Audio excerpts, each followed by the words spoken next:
കേരള കോൺഗ്രസുകൾ ഒന്നിക്കണമെന്ന അഭിപ്രായത്തിൽ നിലപാട് ആവർത്തിക്കുകയാണ് ചങ്ങനാശ്ശേരി അതിരൂപത അധ്യക്ഷൻ ബിഷപ്പ് തോമസ് തറയിൽ. വോട്ട് ബാങ്കുകൾ ഭിന്നിച്ചു നിൽക്കുന്നത് നല്ലതല്ല എന്നതാണ് സഭയുടെ പക്ഷം. കേരള കോൺഗ്രസുകൾ പരസ്പരം മത്സരിക്കുന്നത് ഇരു പാർട്ടികൾക്കും ഗുണമല്ല. എന്നാൽ രാഷ്ട്രീയ പാർട്ടികൾക്ക് അവരുടേതായ നിലപാടുകളും താൽപര്യങ്ങളും ഉണ്ടെന്നും തോമസ് തറയിൽ വ്യക്തമാക്കി. News 18 exclusive. അടുത്തിടെ വന്ന ഏറ്റവും ശ്രദ്ധേയമായ ഒരു പരാമർശം കേരള കോൺഗ്രസുകൾ ഒരുമിച്ച് നിൽക്കണം എന്നുള്ളൊരു പരാമർശം. പക്ഷെ ഒരു യാഥാർത്ഥ്യം, വോട്ട് ബാങ്കുകൾ ഭിന്നിച്ചു പോകുന്നതും അങ്ങോട്ടും ഇങ്ങോട്ടും മത്സരിക്കുന്നതും ഒരു പാർട്ടിക്ക് നല്ലതല്ലല്ലോ.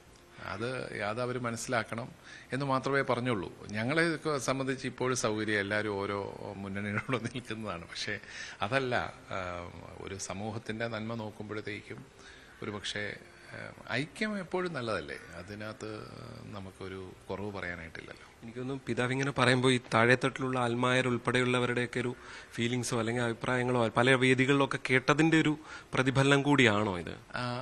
നമുക്ക് ഈ ഭിന്നിച്ചു പോകുക എന്ന് പറയുന്ന ആർക്കും ഇഷ്ടമുള്ള കാര്യമല്ലല്ലോ. എല്ലാവരും ഐക്യത്തിന് വേണ്ടിയിട്ട് ആഗ്രഹിക്കുന്നുണ്ട്. ആ ആഗ്രഹം പല രീതിയിൽ വരുന്നു. പക്ഷേ അതിൻ്റെ പ്രായോഗിക തലങ്ങളിലേക്ക് വരുമ്പോൾ ഞങ്ങൾക്കത് പറയാൻ സാധിക്കുകയില്ല. കാരണം രാഷ്ട്രീയ പാർട്ടികൾക്ക് അവരുടേതായ നിലപാടുകളും അവരുടേതായ താല്പര്യങ്ങളും എല്ലാം ഉണ്ട്. അത് പരിഗണിച്ച് മാത്രമേ അവർ തീരുമാനമെടുക്കത്തുള്ളൂ.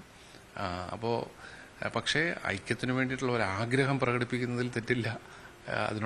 അതിനുള്ള പരിശ്രമങ്ങൾ ആരൊക്കെ നടത്തിയാലും നല്ലതായിരിക്കും എന്നുള്ള ഒരു ചിന്തയാണ്. ഈ രാഷ്ട്രീയത്തിലെ ക്രൈസ്തവ മുഖങ്ങൾ, കേരള രാഷ്ട്രീയം തന്നെ നിയന്ത്രിച്ചു കൊണ്ടിരുന്ന കുറേ മുഖങ്ങൾ മധ്യ കേരളത്തിൽ, ഇപ്പം ഉമ്മൻചാണ്ടി ആയിക്കോട്ടെ അല്ലെങ്കിൽ കെ എം മാണി, ഇവരൊക്കെ നഷ്ടമായ ശേഷമുള്ള ഒരു സാഹചര്യം ഉണ്ടല്ലോ. അതിലൊരു എന്താണ് അതിനെ വിലയിരുത്തുന്നത്?